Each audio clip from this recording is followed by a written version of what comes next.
Happy Hump Day to all of our listeners. This is For St. Pete's Sake, the political podcast where we deep dive into everything Pinellas related, statewide in Florida, or across the country in America. I am your host, Christian Hotchkiss. I'm also the president of the Stonewall Democrats. And I am joined, as always, by our co-host, Laura Gherkin, who is my vice president. Laura, how are you today? Hi, Christian. I'm doing well. It is like a lightning crazy rainstorm over here at my apartment right now. So if I get distracted looking out the window and just going, "Ooh," it's because I think my apartment's like lightweight getting hit by by It looks lightning like right now. outside with the lightning and the thunder, it looks like we're in a hurricane. And we're not, but this is just a summer shower. But, it's a little crazy outside right now. It's a little dark. I got the window Yeah, it open right really, there, really or is. blinds open right behind me here. I'm not going to move my camera to show everybody, but I can see outside. You may see flashes every now and then. Yeah, for sure. All right. So if you have, to our listeners, to our viewers, you may have noticed that we do not have a third guest with us this afternoon. To our listeners, we do not have a guest this week. So we're going to do one of our gabbing sessions. We're just going to sit here and gab and give you some updates on what is going on in today's political climate and, talk back and forth. And, I like these sort of uh, recordings when we do them because it's an easy way to just talk about what's going on. Yeah, absolutely. And you know what? I do think there may be just a few things going on in the world and in Florida Just that we could probably talk about. So I think we've definitely got quite a few topics that we can dive into. oh, and we are Do you have going to. anyone in particular that you want to start with?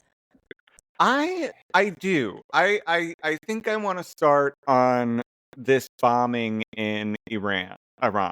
Yeah. So, if you haven't heard yet, if you've been living under a rock, Trump bombed Iran. Uh, Iran targeted a U.S. military site home to more than 10,000 troops in Qatar, but the bombs were intercepted by counter bombing measures. That came after the U.S. had already bombed 3 nuclear sites in Iran.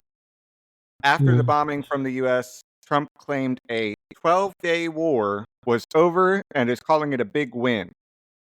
Now America is, of course, facing backlash and public opposition. Trump seems to have based decision on being a hero, quote, to Fox News. And the Pentagon scrambled to cover info about this attack with a top official saying, quote, Trump himself was the biggest threat to operational security. That sounds about right. I'm not surprised. Like, that man cannot hold a secret. Like, he just At can't all. stop, and he can't stop himself from tweeting everything all the time, or, saying inappropriate things to reporters. Like, he dropped the F bomb in one of his classic interview me next to the helicopter or airplane, so it's like terrible audio moves. But yeah, I know I've been really, we're both millennials. I'm an older millennial. So I was actually a senior in high school when 9/11 happened, and in college when we went to the war and went into war in Iraq. So it's like there's a song from Miss Taylor Swift that goes, I've seen this film before and I didn't like the ending. Like, Yep. very much feeling, the jokes online are like millennials are like getting, having all of this whiplash and like uh flashbacks to, the early 2000s with these weapons of mass destruction and whatnot. It's yeah, Oh, yeah, there it's was. terrifying. It's terrifying. It was another Bush type scenario where Trump kind of just claimed that he knew that Iran had nuclear weapons. There's been no proof that Iran has officially made a nuclear weapon. Now we know that Right. uh, they were working on it, whatever you want to say, but there have been no proof, no justification as far as that go, other than Trump's words saying he just knew that Iran had nuclear weapons and we had to take them out. Well, and I this also want to further point just out, goes, yeah, go ahead. I was going to say, I also want to point out that he's calling this a war, He did not get congressional approval for this Yep. strike and for this war. Now, I know we can have a discussion about every president has made strikes against other countries without having the congressional approval for war. But no one has ever said, no other president has ever said we were in a war while doing that. So Trump is now saying that we are actively in a war with Iran. Yeah, it's I have been seeing some conversations about the legality of the strikes. And speaking of the war in Iraq, we do still have that congressional authorization for war sitting out there for Iraq. And that's how, like, I believe Obama as well justified strikes in, like, Syria. When he was president, it was under that War Authority Act. There's also, from what I read, has been there's like a gray area when you're doing limited strikes. The president has the authority to do those strikes without getting congressional approval. But if we are gonna be in a full on war with Iran, and we're gonna put boots on the ground and get more Americans, more American service people into the Middle East, yes, then he's definitely going to need congressional approval for all that, for sure. It's quite scary, and Yeah. if you'll allow me, this kind of goes into the other two topics that I want to discuss. Yeah, Well, first of all, do you absolutely. have anything else that you want to say about this specific topic? No, again, it's been, again, with the millennial of us, we have to find like the hilarity in it so we don't sit all around crying all the time. So I've definitely been enjoying the World War III memes in TikToks There and was, whatnot, but let's let's keep it in the land of like funnies, not yeah, real. yes. There was a TikTok that I saw where someone was saying that Americans were being blamed and Americans bombed Iran, and the person who was recording the video was like, "I didn't bomb anybody. The edible hit just Right. as I got the information that they were bombed." And so I thought that was so funny. I love the memes. I love the Yeah. jokes, and it's obviously a very, very serious situation, but Yeah. it is we do have to take some time and have create some levity of it. Um, Absolutely. so yeah, I mean that goes into my next topic, which I think I'm going to start with this one. The Department of Homeland Security has a domestic counterterrorism hub. Um, there was a director named for that hub. This director is called Director Fugate, and he is a 22-year-old man who is 1 year out of college. And I have other facts on him that I would just want to kind of say real quick. So let me pull them up real quick. Is he the one where they like he hasn't turned in any of his background like check information, and no one even knows what country he was born in? Like, he claims to be born in Malta, but Malta is like, we don't know her. Like, Yeah, I is don't that know the anything same about person? that. Yeah. I don't know anything about that, but there are some pretty interesting facts that I want to read off here. And this Okay. person, the Department of Homeland Security, this obviously domestic counterterrorism hub, is in charge of making sure that we're keeping a, an eye on terrorism here in the U.S. Um, which I will go over that in just a minute. But Fugate said that he spent several months performing, quote, lawn care work around my neighborhood. This is according to his LinkedIn, and also worked part time as a clerk at an HEB supermarket. He Okay. Yeah. interned at the Hard Right Heritage Foundation. And then, according to Mm-hmm. LinkedIn, the bulk of Fugate's leadership experience comes from having served as Secretary General of a model UN United Nations club in his high school. Yeah.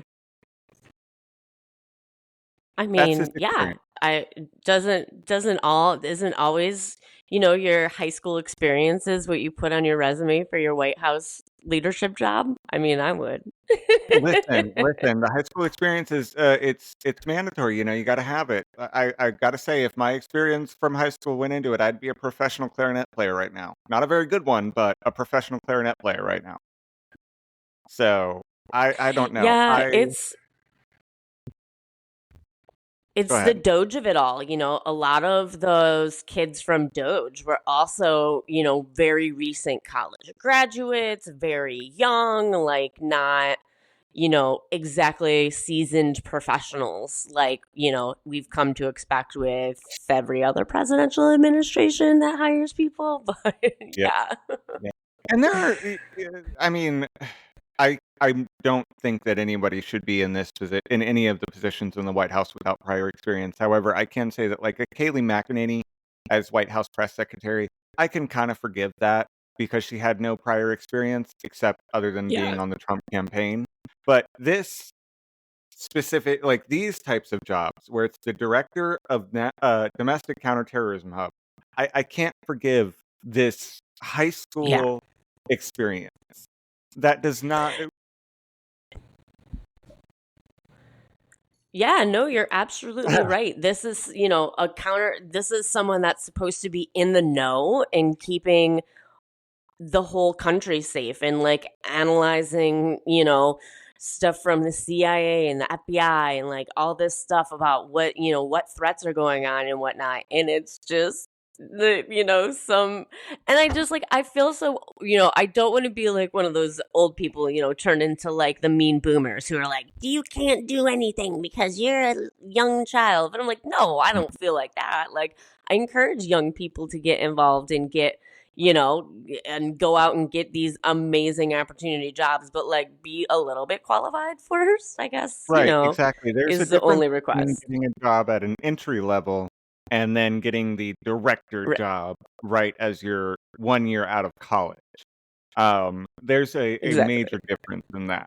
So, I wanna give a few examples of domestic terrorism that we've seen just this year alone. Just this year alone. So I'm gonna read off some, examples here. In April, there was an arson attack against Governor Ben Shapiro at the governor's mansion in Pennsylvania. 4 Oh days my god. later, a self-proclaimed white supremacist shot and killed 2 people and injured more at FSU, Florida State University here in Yep. Florida. In May, a car bombing of a fertility clinic in California. Yep. In late May, 2 Israeli embassy staffers were shot dead Oh outside yeah. of DC's Capitol Jewish Museum. In June, an attack in Boulder, Colorado, where people were burned at a march in support of Israeli hostages. And Mm. last weekend, Minnesota Democratic State Representative Melissa Hortman and her husband were shot dead, and State Senator John Hoffman and his wife were injured at the same time, shot and injured. These are just a few examples of the what have been named domestic terrorism acts here in the US. And we have a person who's supposed to be looking out for this sort of stuff, and he's just not. There's just such a failure. Yeah, I mean it's especially those, the attacks on the Minnesota lawmakers are really like those were chilling. The Utah Senator Mike Lee posted, had a disgusting tweet blaming it on Marxism and being leftist when the shooter was actually, a MAGA enthusiast. Yep. He ended up taking that tweet down, but not until he was confronted in person. I mean, a lot of people are confronting him online, but I'm pretty sure Amy Klobuchar, who's the senator from Minnesota, like personally confronted him, and then he ended up taking it down. But it's terrifying, and it's like. I mean, like I said, I know that we're like enjoying the tweets and the memes of it all and like the TikToks, but like there's got to be some, you can't joke about when somebody has been literally murdered for political reasons. Like that is, Right. and then to say the terrible things that the president said about like not calling Tim Walz and that blaming it on Tim Walz hiring the guy, which like I guess the guy was appointed to like some state little committee by the governor, but it's not like it was a personal pick. It's not like he knew him. Right. So yeah, those political shootings were just absolutely horrifying, and the response to all of it has been, just really, really scary as well. It's terrifying who we have in charge of our national intelligence. You look at Tulsi Gabbard, and she uploaded a social media video where she warned of nuclear threat, Yeah. basically saying that the warmongers of the world were on the verge of starting a nuclear war with the entire world, and said, quote, "Perhaps it's because they are confident that they will have access to nuclear shelters for themselves and for their families that regular people won't have access to." Are we in an Yeah. episode of American Horror Story Apocalypse? What is happening? I know. That was so wild for her to say, talking about like who has nuclear shelters and whatnot. I'm like, girl, what planet are you on right now? I It don't understand it. I don't understand where that came from. I don't understand why she would say that. And also, what do you mean? What do you mean? Who has nuclear sites that we don't have access to? Um, Right. what? Like, I know that there's that Mount Vernon or whatever it's called up in wherever it's at. I know that that's a nuclear bunker, huge one for the government. Yes, absolutely. We know that there's, but you admitting that in that social media video is Yeah. wild. It is absolutely Yeah. wild, and it shows how much you are just unqualified for your job. You're just Absolutely. unqualified, Well, Gabbard. yeah. And she's definitely been one to like give in. Like, she obviously started as a Democrat and, went independent and now is, I mean, I don't know if she's like officially, a Republican or whatever, but she's definitely working in this administration. And it's just, it's hard, it's disheartening to see the misinformation, like just really so desperately change people. Like Tulsi Gabbard's always sort of been a war hawk, she's got it's the military side of her. Like they just depend, defer more to military intervention than diplomacy. But still, like she has just gone, way she's been, yeah, I think that, the term is red pilling when people go, down the rabbit hole of YouTube algorithms is what it started Mhm. at, and now it's TikTok. So yeah, it's scary. It's and it can have. I've seen it happen to family members of mine as well, and that's like just so disturbing how people can get It so separated from the concept of the truth. it is so disturbing. It is so disturbing, especially since perhaps it's perhaps it's because they are confident that they will have access to nuclear shelters for themselves and for their families that regular people won't have access to. That coming from, and the warning just in and of itself that warmongers were planning a nuclear war across the world. Yeah. That coming from the director of national intelligence. That sort of Right. fearmonger, and there's no proof. There's no evident. There's nothing stating that this is happening, and again. I just have to ask: are we in an episode of American Horror Story?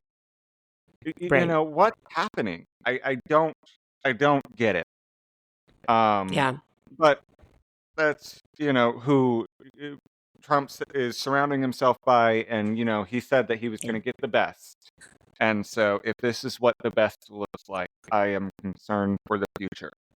They're the best at telling him what he wants to hear. That part. That part. Um, I I'm I'm gonna move on to the last topic that I wanted to discuss, Yeah. which is this one is just as scary. It's more, to do with America itself. There's a new whistleblower complaint rocking the Trump administration, which alleges a top DOJ official said that the DOJ would need to consider saying F you to the courts and ignore any court orders. This comes from a Wow. longtime DOJ attorney. His refusal to lie led to him being ousted from the Department of Justice, so he was fired for this. This attorney was promoted to his leadership position at the DOJ and lauded by the Trump administration. So at one point, he was in the good graces of the Trump administration. Hmm. So this is basically saying that judges and the Constitution and the rule of law be damned. We're going to say, Yep. we're going to say and do whatever we want. Yeah, I saw a notification come up before we were recording. I didn't get a chance to read it. It was from the Washington Post, but it said something about like the DOJ is suing 12. I'm just going to look at it. Yeah. The DOJ sues 15 federal judges in Maryland over deportation orders. So it's, the fight between the branches is escalating. Right now, it's basically the Title I executive branch and the Title III judiciary branch going at it because Congress, the Congress being the majority, which is it's controlled by the majority, which are the Republicans, they've just completely given up all of their authority to ring in a president who is going beyond the scope of what he's supposed to be doing. So yeah, it's all, I mean, yeah. I don't even I know. always want to ask when people try to defend these sort of actions and, say that, well, he's got to do what he's got to do and he's supporting people. So, he's supporting the criminals, blah, blah, blah, blah, blah. What would they say if Obama or Biden or Clinton even did any of this? Now, let's remind people Obama's nickname was Deporter in Chief. He Yeah, deported more people more immigrants than any other president, but he did it the legal route. He did it the correct. correct way, And getting them back to their home much country more humane way too. in much more humane way. So I get so frustrated when people try to defend these actions and you know saying "f you" to the courts, and that's a quote from this whistleblower. And when I Right. say whistleblower, that means it's not just someone stating, saying something uh, to the media. This is an actual thing that has been sent to the Department of Justice, sent to Congress. This is an actual Yeah. like discussion that was had, and this whistleblower came forward. Now, thank God, there's protections for whistleblowers. Whistleblowers are protected by the Constitution, by the law. Thank God, because if this is true, I'm Yeah. I feel like It's that's going to just be it's my fate. really, It's just- yeah. Yeah, I mean, it's the and that's the thing that I think is like like it gets to me the most is, he was sworn in on January 21st.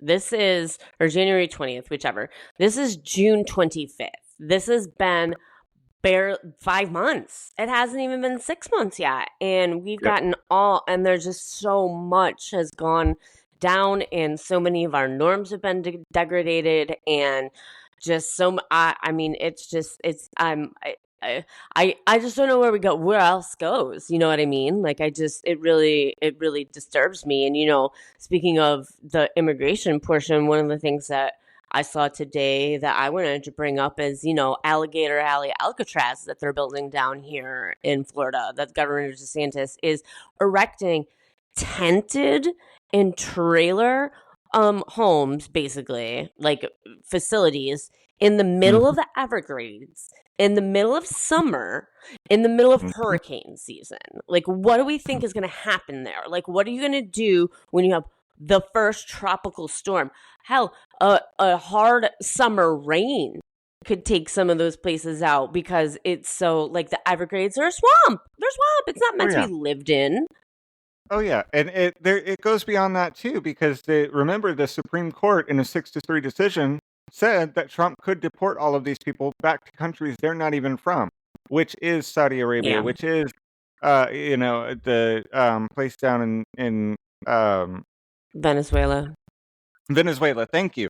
There's the Supreme Court came out and said it that they could Right. deport people back to where they wanted without due process, essentially, and it's Yep. sick. It's absolutely sick, and it if this goes the way this whistleblower's saying it's going to go, Yeah. we are truly our democracy is dead. Our democracy, the second we say "f you" to the court, Right. our democracy is dead. Because remember, the Supreme Court has no power of enforce. Enforcement. Right. That comes from the lower court. So if we're saying that one of our co-equal branches of government, that just says the Constitution is Constitution be damned, rule of law be damned, judges, Supreme Court be damned. Right. We're gonna do what we want, and you can't stop us. Our democracy will Right. die. That's not Yeah. a joke. And I mean, I hate, yeah, it's not being alarmist. It's just it's being realistic at this point. Like, Yep. I mean, it is alarmist, yes, but we're in an alarming situation. You know Right. what I mean? Right. Exactly that. We have never been in this sort of situation. We have never, no other president has come close to these sort of actions. And it's absolutely awful that we're in these situations and we're seeing these sort of these headlines. I want to remind people again, I say it all the time, don't get lost in the headlines. Pay attention to what's actually happening. Pay attention to these sort of Hmm. stories, because these stories are the ones that will affect us. What he says about whoever, what Trump says and what names he calls people, it doesn't matter. We Right. need to stay focused on what's going on. Um, we need to stay in the now. It's serious. This is, again, not to be alarmist, but this is a very alarming situation, like you said, and we have to stay on top of it. Absolutely. For sure. So, Definitely. Definitely, definitely. yeah. Well, I think those are all of our little topics that we were going to hit today, right? Or did you have anything else left? All we got left to go into is our shout out and shutdown. Yeah, that was all I had, unless you had a specific topic that you wanted to discuss real quick. Nope. The only other thing that I wanted to mention was the Alligator Alley Alcatraz, and it fit right in there perfectly with your last story. So it works out great. What do you have this week, Christian? Do you have a shout out or a shutdown? So I have a shout out, and I did it last week, but I want to do it again. I want to shout out the No Kings protests, and I want to shout out activists and organizers that even now, continue to organize and continue to activate in ways that are just absolutely amazing. There will be more protests. There will be more people Yeah, standing up and speaking their mind. And I want to shout that out, because every single person should be involved in those displays of patriotism, because that's what they are. When you go out and use your First Amendment voice, that is you being a patriot to the United States of America. That is you using your absolutely. constitutional right. And I encourage everybody to get out and use it, and stand on the right side of history, and don't let our democracy die. Don't let our democracy die. For sure. Yeah, I know. There's another National Day of Protest coming up in July. I'm not exactly sure what the date is. I want to say it's like in the second weekend of July, because obviously the first weekend is 4th of July. But Yeah. yeah, there's definitely stuff coming up. And that sort of partly leads into my shout out, which is I'm going to shout out St. Pete Pride, which is happening on Saturday and Sunday here in St. Petersburg, Florida. Saturday is going to Largest be pride the in Florida. Best pride in Florida. You are darn right on that. Saturday is like the park festival and the trans parade, and then the main pride parade. That's all on Saturday, and then all Central Avenue will just be popping all night after that. There's so many good venues that have so many fun fun things planned. I know me and my friends are super excited. And then Sunday is the street fair from noon to 5 on Central Avenue in the Grand Central District, also known as the Gayborhood. Yeah. So I would love to see any of our listeners come out and say, hey, give us a high five if you if you do listen or watch the podcast. That would be great. I just want to shout out all the planning that's going on for that, and just like all the hard work that goes into these events. And I just really appreciate everybody that works and makes this such a cool event for us to have every single year. So yeah, that's my shout out, is Absolutely. to the St. Pete Pride Planning Committee. Absolutely. To St. Pete Pride and to our own, who, we've had some incredible people help us out. And um, it's been absolutely incredible to be a part of these events. So Saturday, yes, the festival in the park starts at 2 p.m. We encourage you to go check that out. It will last all day. There will be live entertainment, bands, drag queens, drag performances, things like that. And then the trans march starts at 5 p.m., which will lead from Vinoy Park to Albert Whitted Airport. And then the full Pride Parade will go the opposite direction, starting between 6 and 6:15 from the airport to Vinoy Park. If you would like to march with us, please join us. Come Yeah. and have a good time. We are encouraging everybody, if you want to come and march in the parade, throw some beads, have some fun. We're encouraging that. We would love to see that. Um, we've got several different groups coming and joining us, so I'm super excited, and I know you are too. Yeah, absolutely. I'm super excited because we're driving my car in the parade, so I get to just get Yeah. early and sit in my car. I don't Yes, have to yes, stand around waiting for the parade to start, but that's okay. exactly. And we're gonna make sure that car is decorated Pride full out. Absolutely, absolutely. That reminds me, I need to get in my group chat and ask if anybody's got car paint, because my car's white, so we should like paint it up. You know what I mean? I think that would be Yes, super yes, fun. I agree. Maybe look on Amazon. Alrighty, well, that is all that we have for us this week. Is that right, Christian? That's it. Thank you everybody for tuning in and listening to us gab and yap. And, like I said, this is probably going to be once a month thing where we do this and give you the updates and just talk your ears off with no guests. But we appreciate you listening, and thank you for tuning in. Absolutely. So please remember to like and follow us on Facebook, Instagram, TikTok, and YouTube. We're at For St. Pete's Sake. Subscribe to our podcast wherever you listen, and we'll be back next week with more stories from the people doing the hard work to make our community better. Until next time, For St. Pete's Sake.